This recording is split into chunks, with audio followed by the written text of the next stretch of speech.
1965, Vietnam seemed like just another foreign war, but it wasn't. It was different in many ways, and so were those who did the fighting. In World War II, the average age of the combat soldier was 26. In Vietnam, it was 19.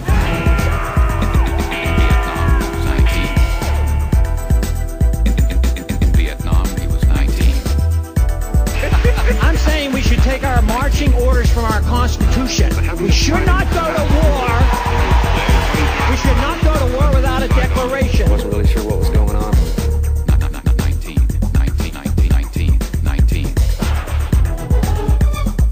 I wasn't really sure what was going on. If you look at 65 to 70% of the American people, they want us out of there. They want the war over. In 2002, I offered an amendment to international relations to declare war up or down, and nobody voted for the war. And my argument there was, if we want to go to war, and if we should go to war, the Congress should declare it. We don't go to war like we did in Vietnam and Korea, because the wars never end. And I argued the case and made the point that it would be a quagmire if we go in.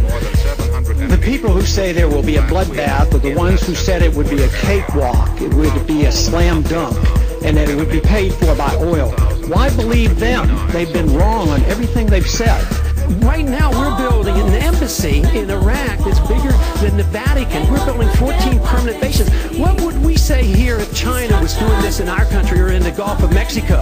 We would be objecting. We need to look at what we do from the perspective of what would happen if somebody else did it to us. Tactical movements and shifting troops around and taking in 30 more and reducing by 5, totally irrelevant. This is the story of men who are victims of war. They all saw heavy combat in Vietnam.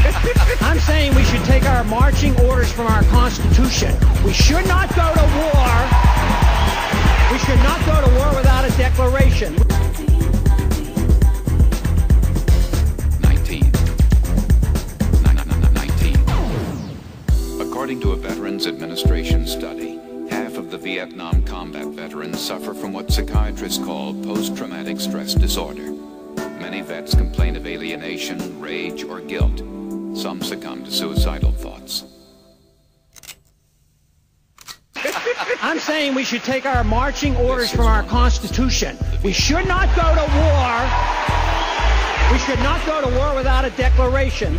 They fought the longest war in American history. None of them received a hero's welcome.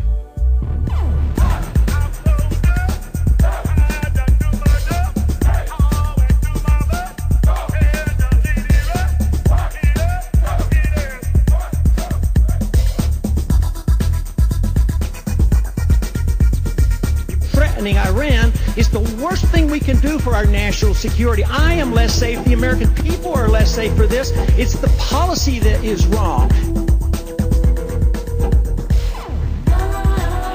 We have been blessed to be able to live in the greatest country in the world. We've had the best contract between the people and the government, but we're losing it, and we have to realize that.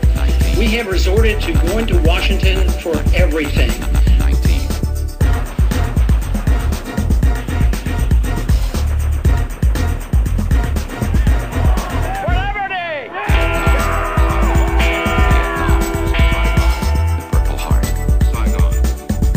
That said we ought to mind our own business, bring our troops home, defend this country, defend our borders. Almost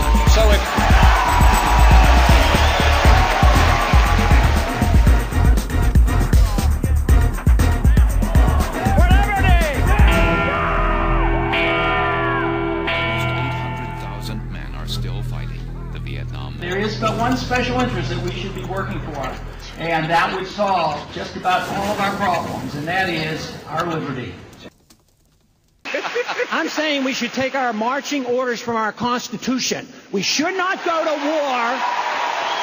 We should not go to war without a declaration. 20% skill, 15% concentrated power of will, 5% pleasure, 50% pain, and 100% reason to remember the name. He doesn't need his name up in lights, he just wants to be heard, whether it's the beat of the mic. He feels so unlike everybody else, alone, in spite of the fact that some people still think that they know, but no, he knows the code. It's not. For liberty!